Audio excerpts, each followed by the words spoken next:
Overthinking can destroy your career as an athlete. It can stop you from making the team, signing the contract, and make you dread playing the sport you used to love.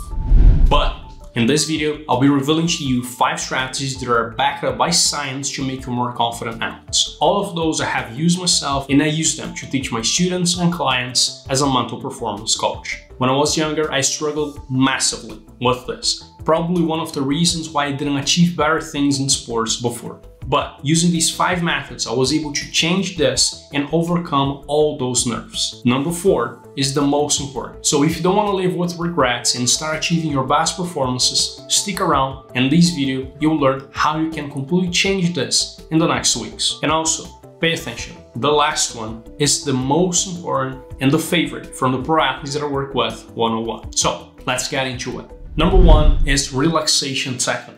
Those are all techniques that will decrease your physiological activation. And what I mean by this is when you are too aroused, when you are too happy, too excited, too anxious, your physiology changes. Your heartbeat gets faster, you start sweating more, you feel like your thoughts are racing, and all of those changes that happen in your body, including those butterflies in your stomach, are all physiological changes. And when you use relaxation techniques, you decrease these activation, you decrease your heartbeats, you slow down, you pay more attention to the things that are happening in the moment. Among those techniques that are extremely helpful, you will find meditation, mindfulness meditation. You're gonna find yoga, breathing techniques, and several other things. In this video, I wanna point you in the direction that will be the most helpful when you compete.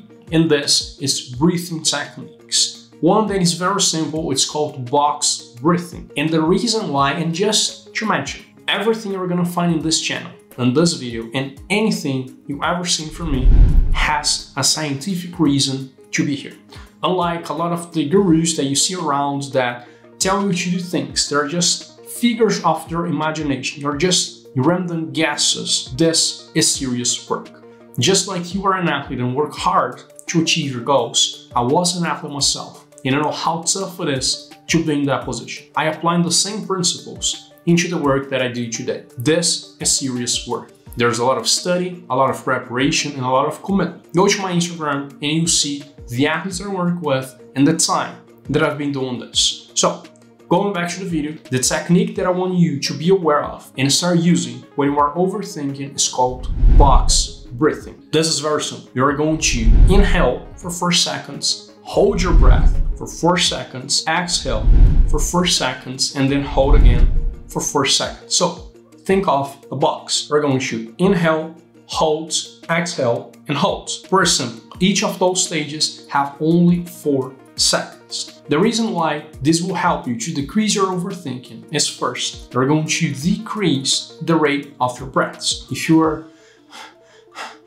having too short breaths, you change your physiology. If you make them longer, you also change your physiology. You become calm.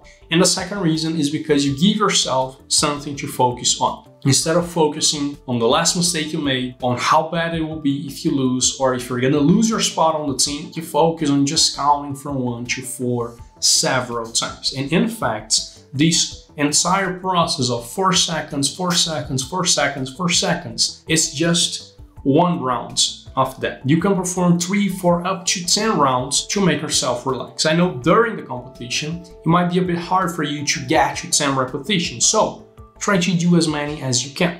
If you're able to channel your attention to that, you are going to change your thoughts, which will change your emotions, which will also change your physiology. So we are attacking your anxiety, we're attacking your nerves from 2 sides. Cognitive, you're thinking differently, and physiologically, you are slowing down your breaths and making them longer. This is the first technique that I want you to be aware of, and also, I want you to try it out today. Don't wait until the next game for you to actually experience the benefits of this. Just like you train your physical skills before you go into the game, you should practice your mental skills before you go into the game. So after this video, I highly recommend that you take 30 seconds for you to do 2 rounds of the box breathing so you can experience how it feels in your body. Number 2 is set better loops. This is a different name. This is how we, blue bloods, and if you're not familiar with what blue bloods are, it's how I call my students, because they are committed to improve their mental side. Blue bloods are the athletes that are confident, that move on from mistakes, that trust themselves, and then achieve the best things because they become the clutch players. Well, now you're familiar with what blue bloods are. And blue bloods call self-talk as sad battery loops. And the reason for that is very simple. Every thought that you have creates a different emotion, which creates a different behavior. That is a loop. You have a thought, emotion, behavior, which reinforces the thought, facilitates the emotion, and reinforces that behavior. This is a loop that keeps going all the time. The reason why we call it sad battery loops is because we find a better way to restart a better loop. Instead of staying in the negative loop of thinking we're not good enough, playing too safe, avoiding mistakes, and being scared and fearful, we set a better loop. We improve your confidence. We allow you to take more risks. We encourage you to be the best player that you can be. This is what we do, and this is what I recommend you to start doing today. Set better loops. This is very simple. I want you to write down on paper the most common negative thoughts that you experience during the game. If you're not able to figure out what are the thoughts that go through your mind when you're competing, just write down the emotions. When you have those emotions, how do you behave? Playing too safe, hiding, not asking for the ball, rushing the decisions, all of those things that happen when you're not playing your best. As you have this clear for yourself, set a better loop. What are you going to repeat to yourself? What will be a mantra that you repeat to yourself when things are not going well?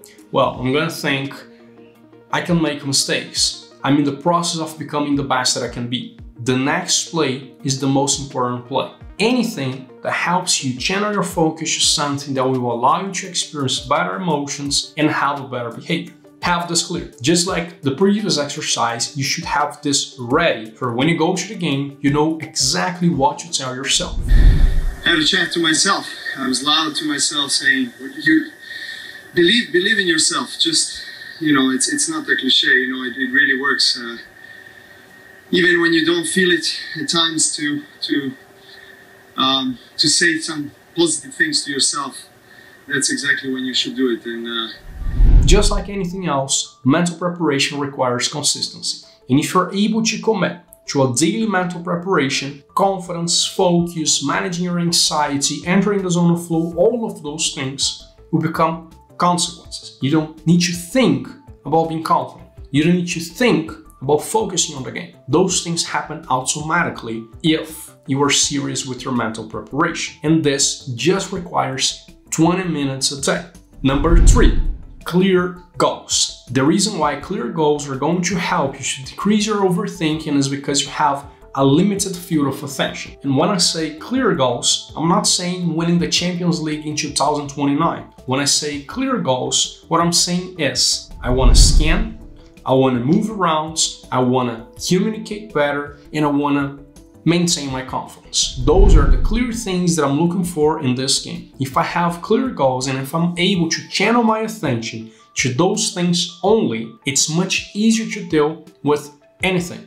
If you're communicating, if you have the right composure, and if you are consistently checking your shoulders, if you have those 3 goals and you are sticking to them, you know you are doing the best that you can do. If you are sticking to those, overthinking decreases because nothing else matters but sticking to these goals. A lot of people say that you shouldn't think when you're playing the game, and this is true in parts. First, it is impossible to not think at all. And secondly, you are going to have different levels of focus during the competition. So when you're not performing, you are not completely engaged in the game, and you start having thoughts, you have somewhere to go, your clear goals that will help you to drive your attention back to your performance. Number 4 is mental rehearsal. This will help you massively if you do this correctly. The most common mistake that athletes make is imagining the perfect scenarios, being the most important player on the team, dribbling through 4 or 5 players and scoring a goal. This is not helping you perform better. Yes, it feels good, it feels great to have those images. They are the best player on the pitch. But how realistic is that? The reason why, or one of the reasons why, there are several ways to use mental rehearsal to improve your performance. But for the purpose of this video, to decrease overthinking, I want you to first Write all the situations that you feel uncomfortable, that you start overthinking. Is it the night before? Is it on the way to the game? Is it during the warm-up? Is it when the game begins and when you're on the bench? Alright, so you have all those situations. I want you to pick one of them, close your eyes, and imagine that situation. Notice how it feels in your body. You're becoming more tense. Your thoughts are racing through your minds. You are starting to sweat. What is happening to you at this moment in this very specific situation? Picture all the details around. Who's around you? How you look, the sounds, the smell. Put yourself in that situation. Allow yourself to experience that. Notice what happens in your body when you're there. As you gain this awareness, try to relax. After you notice how your body feels, try to relax. Breathe in and breathe out. Make yourself comfortable in that situation. This is called stress inoculation. The reason why we do this is to make yourself to experience something uncomfortable and then relax. The more times you're able to go to that scenario, which is something that it's uncomfortable for you, and you're able to relax, you are showing yourself it's not that dangerous, it's not that threatening, it is not that uncomfortable. The more times they are able to go there and relax, the more familiar you become with that situation. If you're able to use this and all the other tools that I mentioned in this video, you are going to massively decrease your anxiety. So think about this, write down those techniques as we're moving to the last and most important one. This is where I start and where I finish every single coaching process that I do with any of my clients. This is so important because it literally controls every single action that you take in your life. It controls how you think, how you feel, how you perform, how you deal with your performances, and much, much more. This is who you are. Developing a strong self-image is extremely important for overthinking, for confidence, and for anything else in your life.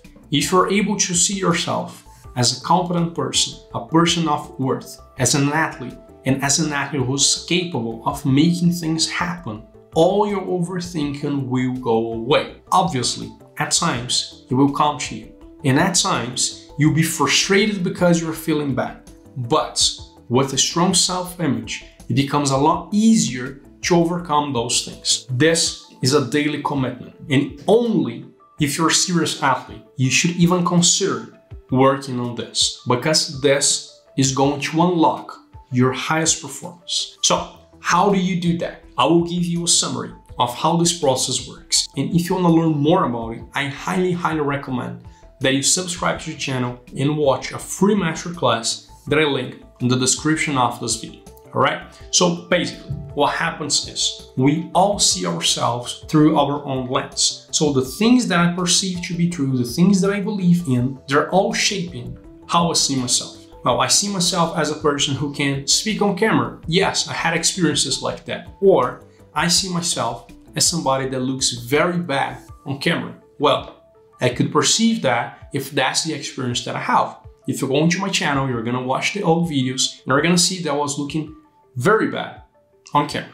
But it is a choice that I make to perceive each situation in a different way. I can either realize that I'm learning, progressing, and improving, or that I'm not ready, others are better than me, and I shouldn't get embarrassed trying to do this. Those are two completely different ways of seeing the same situation, and the only thing that dictates how you perceive is your own beliefs. And that's why maintaining a strong self-image is so important for you to deal with anything that happens to you.